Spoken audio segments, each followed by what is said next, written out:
Welcome to excellent economics. Last video में हमने ये सीखा था कि रिसर्च हम लोग कैसे करते हैं, उसका स्टेप ऑफ रिसर्च क्या क्या है। तो उसमें हम लोग 3 स्टेप तक सीखे थे, identification of problem, review of literature और रिसर्च गाइड। जिन लोगों ने मेरा वो वीडियो नहीं देखा है तो आप लोग दोस्तों वो वाला वीडियो एक बार उनको देख लीजिए, तो ये वाला वीडियो ज्यादा बेहतर समझ आएगा। आइए आगे स्टार्ट करते हैं। नेक्स्ट जो हमारा होता है रिसर्च ऑब्जेक्टिव्स।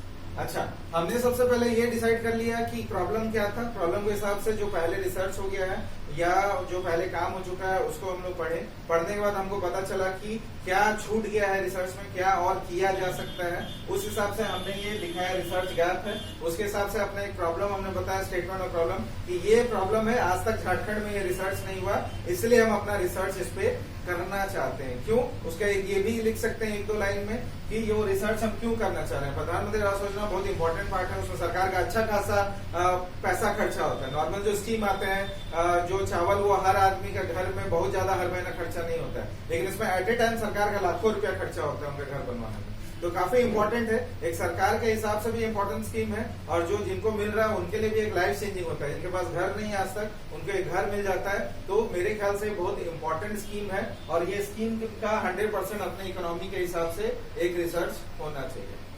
अब ये होने के बाद एक अपना हम लोग बना लेते हैं रिसर्च ऑब्जेक्टिव। रिसर्च कर रहे हैं, जाहिर बात है रिसर्च वर्ड तो हर जगह आएगा। हम रिसर्च कर रहे हैं तो रिसर्च का मेरा ऑब्जेक्टिव क्या है, मेरा रिसर्च का उद्देश्य क्या है, हम क्या करना चाहते हैं रिसर्च में।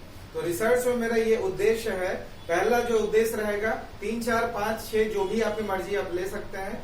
और अगर मान लीजिए हम लोग अपना एज ए इंडिविजुअल हम रिसर्च करते हैं, जैसे कि एक कोई पीएचडी रिसर्च स्कॉलर वो रिसर्च कर रहे हैं, तो वो रिसर्च के लिए 4 से 5 साल मिलता है। रिसर्च के लिए 5 साल होता है मैक्सिमम टाइम। उस रिसर्च में बहुत सारी चीजें हम नहीं ढूंढ सकते क्योंकि अकेले हैं, बहुत सारा काम अकेले करना है, टाइम की कमी है, पैसे की कमी है, रिसोर्सेज की कमी है, तो बहुत सारी चीजें उसमें होती है। तो बहुत सारे ऑब्जेक्टिव लेकर हम लोग नहीं चल सकते। लेकिन वही अगर गवर्नमेंट ऑर्गेनाइजेशन कोई रिसर्च अगर कर रहे हैं तो उन लोगों के पास बहुत सारे लोग होते हैं, और बहुत सारे लोग मिलकर जब रिसर्च करते हैं तो बहुत सारे उनका ऑब्जेक्टिव्स होते हैं।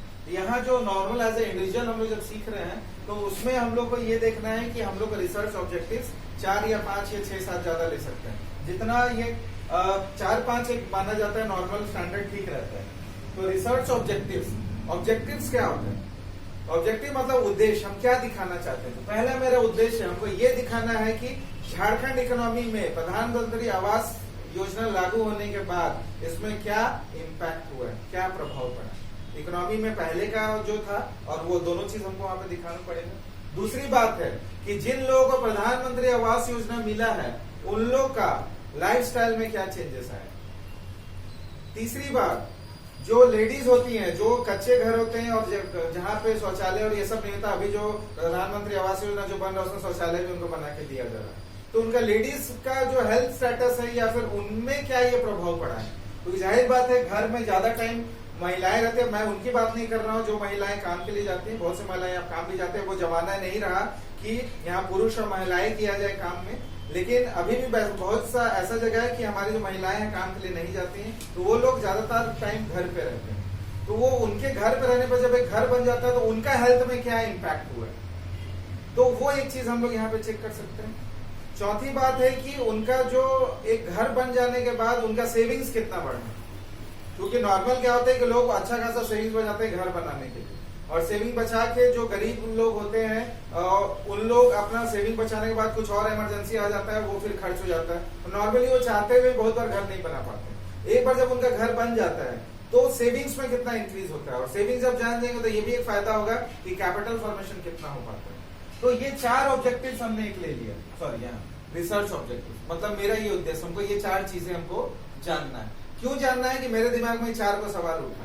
पहले तो इनिशियल खाली एक ही तो सवाल उठा था, लेकिन सवाल उठने के साथ साथ और भी कुछ हमको चीज पता लगाना है, क्योंकि जब हम जा ही रहे हैं वहां पे पता करने के लिए क्या क्या हुआ है, तो हम 2-4 चीज और पता कर लेंगे, साथ में 2-4 क्वेश्चन और जोड़ देंगे तो हमको और भी चीजें पता चल जाएंगी, जिससे सरकार को और थोड़ा सा क्लियर हो जाए। अच्छा, ये जो रिसर्च होता है जो हम लोग करते हैं वो एक पॉलिसी फॉर्मेशन, नीति निर्धारण के लिए बहुत काम आता है, क्योंकि सरकार तो ऊपर से पॉलिसी बना देती है कि हाँ प्रधानमंत्री आवास योजना दे देना है, लेकिन ग्राउंड लेवल में क्या काम कर रहा है, एक छोटा गांव का इलाका कस्बा है जहां पे उस पर क्या इम्पैक्ट पड़ा, तो वो सब चीजें जो होती है उनको हमारा जो हम लोग जो as a individual PhD research scholar जो रिसर्च करते हैं, इससे उन लोगों को पता चलता है कि क्या कंडीशन है, हमारा जो पॉलिसी बना उसमें क्या कमी रह गई, और कमी रह गई तो जो हम लोग रिसर्च करते हैं लास्ट में सजेशन भी देते हैं, क्योंकि हम लोग ग्राउंड लेवल में जाते हैं और हम लोग एक जाकर वहां देखते हैं प्रॉब्लम क्या है, और प्रॉब्लम क्या है तो साथ में सोल्यूशन वही लोग बता देते हैं बहुत बार। और बहुत बार इतने लोगों से बात करने के बाद हम लोग को खुद से एक आइडिया लग जाता है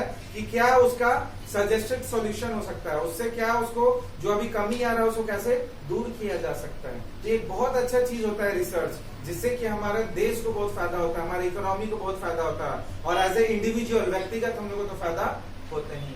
तो ये ऑब्जेक्टिव्स जो है वो ऑब्जेक्टिव्स हम लोग ऐसा बनाना है कि वो कुछ फ्रूटफुल हो, हमारा जो जिज्ञासा है वो तो सॉल्व हो ही रहा हो, लेकिन वो जो हमारा उद्देश्य है वो कल को एक बहुत बड़ा एक वो ग्रंथ बनने वाला है, वो एक रेफरेंस बुक बनने वाला है, उसे बाकी लोग भी रिव्यू ऑफ लिटरेचर करेंगे, सरकार भी उसको रिव्यू ऑफ लिटरेचर कर सकता है अपना फ्यूचर का रिसर्च में। तो वो एक ग्रंथ बनने वाला है, एक बुक ऑफ रेफरेंस बनने वाला है, तो उसमें बहुत सोच समझ के बहुत ध्यान रख के अपना ऑब्जेक्टिव चुनना है। तो ये उद्देश्य जो होना चाहिए, लगना चाहिए कि हाँ कोई उद्देश्य है, और ये उद्देश्य से पूरा एकदम वहां पे अपना जो टॉपिक है वो टॉपिक से पूरा रिलेटेड होना चाहिए। तो ये हमने एक डिसाइड कर लिया, कितना हमने डिसाइड किया, 4 रिसर्च ऑब्जेक्टिव्स हमने अपना 4 उद्देश्य हमने 1 2 3 4 करके बना। अब नेक्स्ट ये आता है रिसर्च क्वेश्चन, और दूसरा होता है रिसर्च हाइपोथेसिस। अब ये रिसर्च क्वेश्चन क्या होता है और रिसर्च हाइपोथेसिस क्या होता है। रिसर्च क्वेश्चन का मतलब होता है जो मेरे ऑब्जेक्टिव हुआ है उस ऑब्जेक्टिव को हम क्वेश्चन के रूप में फ्रेम कर देते हैं, कि मेरे मन में जो सवाल उठा है वो क्वेश्चन फॉर्मेट में चेंज हो जाता है कि what is the impact of प्रधानमंत्री आवास योजना ऑन झारखंड इकोनॉमी। प्रधानमंत्री आवास योजना का झारखंड अर्थव्यवस्था में क्या प्रभाव पड़ा है, ये एक सवाल, एक रिसर्च का question. What is the impact on standard of living on the beneficiaries of प्रधानमंत्री आवास योजना इन झारखंड। झारखंड के जो लोग हैं जिन्होंने प्रधानमंत्री आवास योजना का लाभ उठाया, लाभान्वित हुए हैं, उनका जीवन शैली में कितना सुधार हुआ है, दूसरा मेरा रिसर्च का क्वेश्चन है। वो पहला था जो ऑब्जेक्टिव, अच्छा इसी ऑब्जेक्टिव का बेसिस पे क्वेश्चन बनता है। या तो आप एक ऑब्जेक्टिव का एक क्वेश्चन बना लीजिए, और कभी कभी ऐसा होता है कि जो चीज हमको जानना रहता है उसको जानने के लिए कभी कभी 3-4 क्वेश्चन चाहिए होता है ना, तो 3-4 चीज हम लोग उसमें जानते हैं, तो उसी बेसिस पे होना चाहिए। जितना रिसर्च ऑब्जेक्टिव है उतना पूरा रिसर्च क्वेश्चन कोई बनाए चाहे नहीं बनाए कोई गारंटी नहीं, लेकिन ये जो रिसर्च क्वेश्चन है ये पक्का ऑब्जेक्टिव के अनुसार होना चाहिए। ऐसा नहीं है कि कोई क्वेश्चन आपने यहाँ पे बना दिया है और उस क्वेश्चन का ऑब्जेक्टिव वहां पे है। ये तो है रिसर्च क्वेश्चन, शोध प्रश्न जिसको हिंदी में बोलते। नेक्स्ट अब आता है रिसर्च हाइपोथेसिस। हाइपोथेसिस का हिंदी होता है परिकल्पना, शोध परिकल्पना, कल्पना जैसे आता हमने कुछ कल्पना किया। तो हाइपोथेसिस का एक मतलब होता है एक सजेस्टेड सॉल्यूशन, एक मतलब उसका कुछ संभावित सुझाव हम लोग देते हैं। किस बेसिस पे, हमने जो थोड़ा बहुत 15-20 जो रिव्यू लिटरेचर किया, इस बेसिस पे हमको कुछ लगा। अभी तक और डिटेल में अभी हम लोग रिसर्च स्टार्ट नहीं किए, लेकिन अभी हम स्टार्ट करने के लिए प्रोसेस बता रहे हैं कैसे हम लोग रिसर्च स्टार्ट होता है। तो हमने ये इस बेसिस पे हमने एक रिसर्च किया, 15-20 लोगों का पढ़ाई किया। इस पढ़ाई के बेसिस पे जो लिमिटेड डेटा है और भी सेकेंडरी डेटा देता है, गवर्नमेंट का कुछ सोर्सेज का डेटा लिखा, तो जो भी मेरा लिमिटेड जानकारी है, जो सीमित जानकारी है, उसके हिसाब से कुछ हम लोग कुछ सॉल्यूशन देना चाहते हैं, सुझाव देना चाहते हैं। वो सुझाव जो है उसी को हम लोग बोलते हैं हाइपोथेसिस। बोला जाता है हाइपोथेसिस, ये एक नेट जनरल क्वेश्चन बनता है। Research hypothesis is a supposition, कुछ सपोज करते हैं, कुछ मान के चलते हैं कि ये उसका सॉल्यूशन हो। अब ये रिसर्च हाइपोथेसिस में 2 चीजें हम लोग जो हाइपोथेसिस फॉर्मुलेट करते हैं, इसको हम लोग नेक्स्ट वीडियो में चेक करेंगे, आज उतने डिटेल में हम लोग नहीं जा रहे। इसमें 2 तरह का होता है, नल हाइपोथेसिस और अल्टरनेट हाइपोथेसिस जो हम लोग बनाते हैं। वो काफी इंपॉर्टेंट क्वेश्चन है नेट जेआरएफ के हिसाब से, इसको हम लोग सीखेंगे नेक्स्ट वीडियो में। तो अब हमने ये डिसाइड कर लिया रिसर्च क्वेश्चन क्या है, रिसर्च हाइपोथेसिस क्या है, हमने क्वेश्चन बना लिया, हाइपोथेसिस भी फॉर्मुलेट कर लिया। अब फिर हम लोग अब रिसर्च डिजाइन बना। रिसर्च डिजाइन कुछ नहीं, एक मतलब ब्लूप्रिंट होता है हम क्या करने जा रहे हैं। ब्लूप्रिंट का मतलब क्या होता है, एक नक्शा बनाने जा रहे हैं। जैसे मान लीजिए हम लोग कोई घर बनाना है, घर बनाने के लिए आप देखेंगे आजकल सारे लोग नक्शा बनवाते हैं।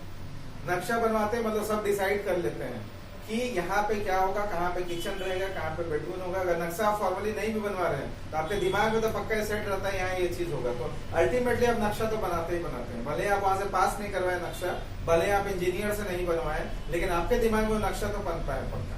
तो आप अपने दिमाग में अपना ब्लूप्रिंट बना लेते हैं। तो ब्लूप्रिंट आप लोग बनाते मतलब एक तरह का नक्शा होता है जिसपे कि आपको कल को वो घर बनने वाला है, जिसपे कि आपको उस ब्लूप्रिंट के अनुसार नींव डाली जाएगी आपके घर में। तो वहां पे क्या है कि हम लोग ये सोच लेते हैं कहाँ किचन बनेगा, कहाँ बाथरूम होगा, बेडरूम कितना बड़ा होगा, कहाँ होगा, एंट्रेंस कहाँ पे होगा, किधर बाउंड्री देंगे, किधर ये होगा, मतलब कि टैप कहाँ पानी का कनेक्शन देना है, कहाँ पे क्या करना, हर चीज हम लोग पूरा प्लान कर लेते हैं। उसी तरह रिसर्च में भी होता है, हम लोग पूरा प्लान कर लेते हैं मेरा रिसर्च कैसा होगा। अच्छा, लास्ट वीडियो हमने सीखा था, सबसे पहले हम लोग ये जानना है कि हम लोग रिसर्च कौन वाला करना है, टाइप ऑफ रिसर्च। अब को फंडामेंटल रिसर्च करना है कि अप्लाइड रिसर्च करना है। फंडामेंटल और भी जो तरीके बताया था, तो एक एग्जांपल के साथ बता रहा हूँ। हम लोग को फंडामेंटल कुछ नया जब ढूंढना है तो उसी हिसाब से हमको अपना रिसर्च डिसाइड करना है। मेरा जो रिसर्च होगा फंडामेंटल रिसर्च होगा, आज तक कोई ये फाइंडिंग नहीं किया है। मेरा जो होगा उसी रिसर्च के बेसिस पे कोई कल को एक थ्योरी बन जाए।